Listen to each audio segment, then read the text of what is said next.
कानपुर नगर निगम zone 1 की team ने क्षेत्र में संचालित अवैध एवं बिना स्वीकृत मानचित्र के बने निर्माणों पर आज निर्णायक कार्रवाई की।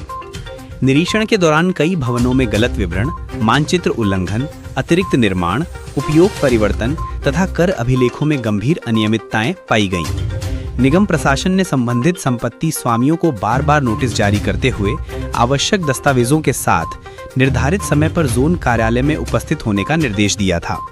चेतावनी के बावजूद अनुपालन न करने वालों पर अब ध्वस्तीकरण, जुर्माना और वसूली की कार्रवाई की जा रही है। अभियान के तहत आज बकर मंडी, कुली बाजार और लोहारी मंडी क्षेत्र में कई दुकानों और मकानों को सीज किया गया।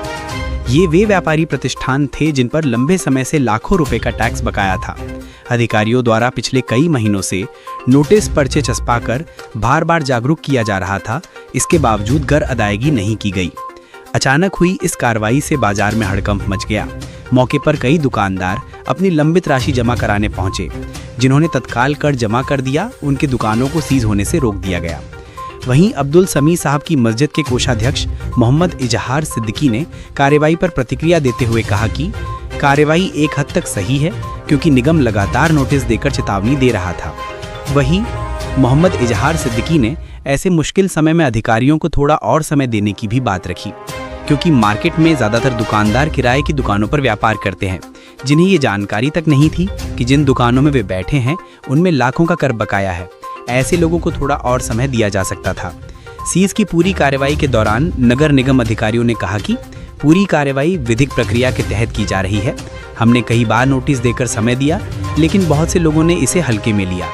आगे भी पूरे शहर में ऐसे ही अभियान लगातार जारी रहेंगे। Waqt Darshan news Kanpur, UP head Syed Faiyaz Hussain की खास रिपोर्ट। सर शुभ नाम आपका? R S Kushwaha ji. Sir किस पद में हमने? एक सुपरिटेंडेंट।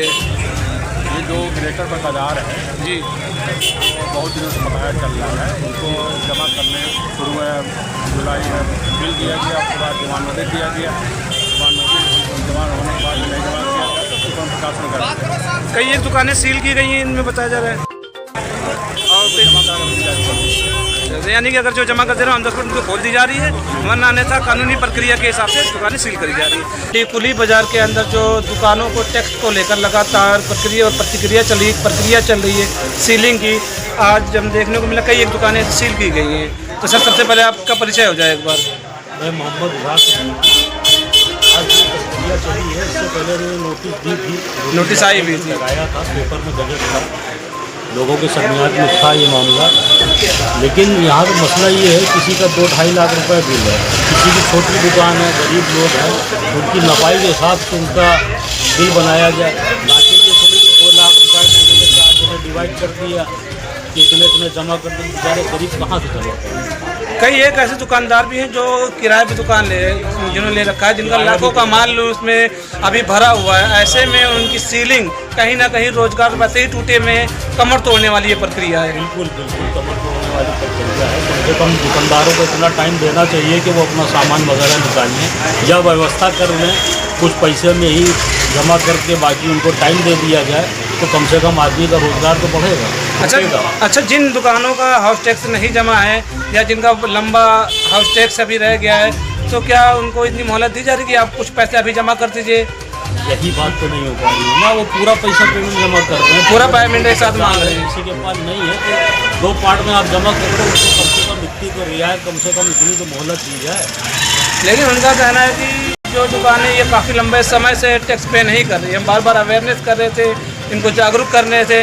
आज जब ये कार्रवाई हुई है तो कहीं ना कहीं मार्केट वालों की धड़कनें बढ़ गई। बिल्कुल कहीं ना कहीं कमियां हैं दुकानदारों की, ऐसा नहीं है, दोनों पहलू देखे जाते हैं। जहाँ आप अगर कह रहे हैं कि इनको थोड़ी मोहलत देनी चाहिए थी, वहीं अगर शासन प्रशासन की ओर से अगर नज़रिया रखे तो उन्होंने समय भी दिया, टाइम भी दिया, आपको अवेयरनेस भी किया। लोगों के पास नहीं इंतज़ाम हो पाया, कारोबार के हालात आप सभी लोग जान लो। खासकर तो मरन उन दुकानदारों की जो किराए पे दुकान लेके लाखों का माल अपना भरे हुए हैं, ज़्यादातर किराए पे ही दुकानें हैं।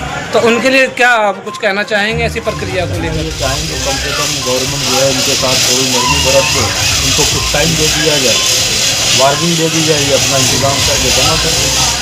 तो यहाँ आपने हमारे सबकी बात सुनी। आपको बता दें, आज बकर मंडी से लेकर कुली बाजार, अन्य कई क्षेत्रों में, लोहा मंडी जैसे क्षेत्रों में दुकानों को सील करने की प्रक्रिया चल रही है। प्रक्रिया यूँ चल रही है, जिनके लंबे समय से हाउस टैक्स नहीं जमा है या किन्हीं कारणों से उन्होंने हाउस टैक्स नहीं जमा कर पाए हैं, उनको अवेयरनेस दी गई, उनको कई बार गाइडलाइंस जारी की गई, लेकिन उनके हाउस टैक्स ना जमा करने के कारण पर आज उनकी दुकानों को सील करने की प्रक्रिया लगातार की जा रही है। और उनमें से ऐसे भी दुकानदार हैं जो अपना बकाया जमा कर दे रहे हैं, जिनके कारण वो अपनी दुकानें खोलने में समर्थ हैं। लेकिन हर दुकानदार आज पैसा लेकर नहीं बैठा है, कारोबार से टूटा हुआ है, रोजगार से टूटा हुआ है। ऐसे में यहाँ के व्यापारियों का, छोटे दुकानदारों का कहना है कुछ समय और दिया जाए, जिससे कि वो उनकी पूंजी जमा करके उनके जो हाउस टैक्स वगैरह है पे किया जा सके। अब देखते हैं ये क्रिया और प्रतिक्रिया कब तक चलती है, कहाँ तक चलती है। जो दुकानें सील हो गई हैं आखिर वो कब खुलेंगी और किस तरह से खुलेंगी। जुड़े रहिए हमारे साथ, देखते रहिए वक्त दर्पण न्यूज़ के साथ।